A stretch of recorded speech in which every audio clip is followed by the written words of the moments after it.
Hello, this is Pastor Mike. Welcome to the Thursday night video summary. This is the summary from the videos, the conversations that we have on Thursday nights.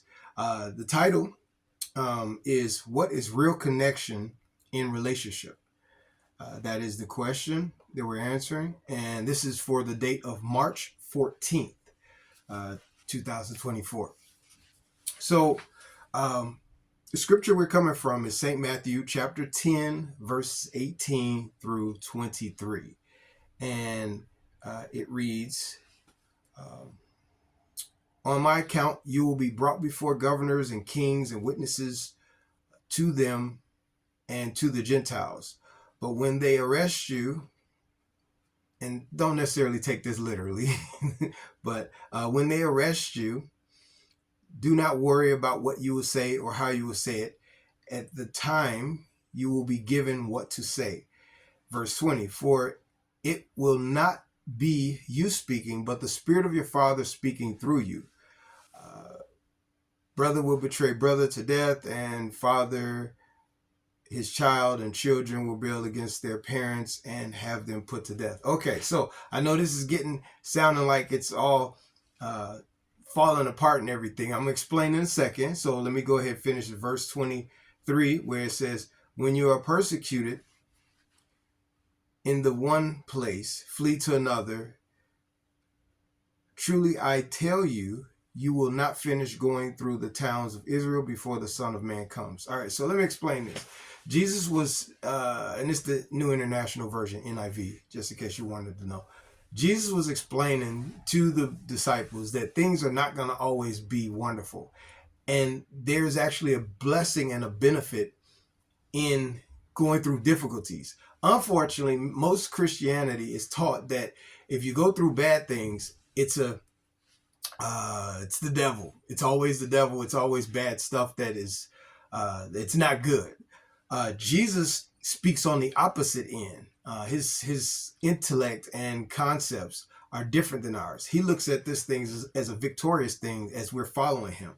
But persecution is not just always physical or destructive. So these things are destructive to our bodies.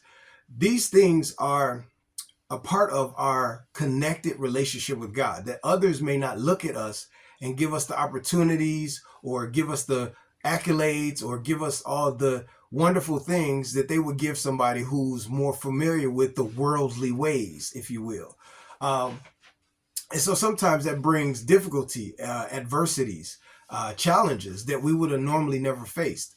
Even choosing to live a life that's different from what we're normally used to, goes hand in hand with the feeling of this is new, this is different, and this is difficult. So when we come to our words that we actually dealing with, we're dealing with approval, which God approves us into a relationship with him. It's authentic, it's real, it's not something that just somebody's doing just to get something good out of it.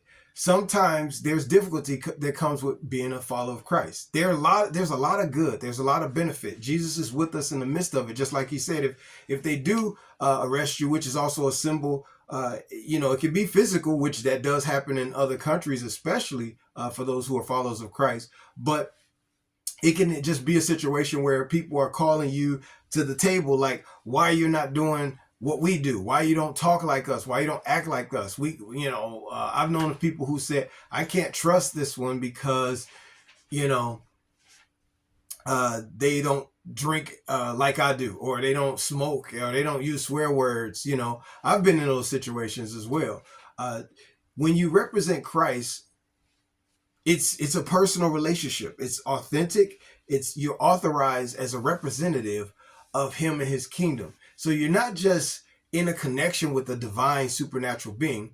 You are in a place where you actually represent this divine supernatural being to other people. And sometimes, just like in Jesus' life, they don't like you. Sometimes things happen in this life that wouldn't happen normally if you would just go with the program.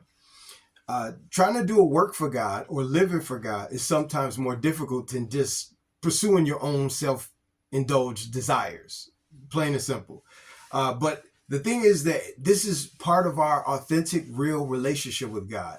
And sometimes things happen bad, but there's a lot of things that happen good because of us following Christ. And actually, St. Luke chapter 10 verse 19 actually talks about how Jesus said, "Behold, I give unto you power to tread upon serpents and scorpions and over all the power of the enemy. Nothing shall by any means hurt you." So all the enemy is the one, the spiritual enemy is the one who's behind the attacks. And he sees Jesus in us. So sometimes we get attacked, or sometimes we go through difficult things. Here's the good part. We win because Jesus already won. He defeated the enemy, and we already win. So when you go through your challenges or difficulties, or trying to do a work for God or live for God, and others talk about you, make fun of you, mock you, or even deny you a specific opportunity in life, know that you are a representative of God, and God is bound to not only be there for you, but to also represent you. So he's also takes offense, or takes the into account what happens to you, and gets to actually reach out and manifest himself in and through your life. So if you got questions on this kind of topic, you can let me know.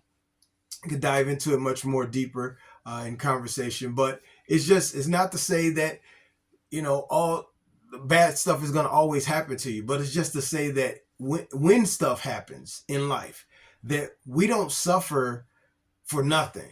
Like the people who have no hope, we have hope. So we'll see God's invasive power be able to protect us, bless us, and make room for us in the midst of our difficult situation. All right. So if you got questions or anything, let me know. Till next time.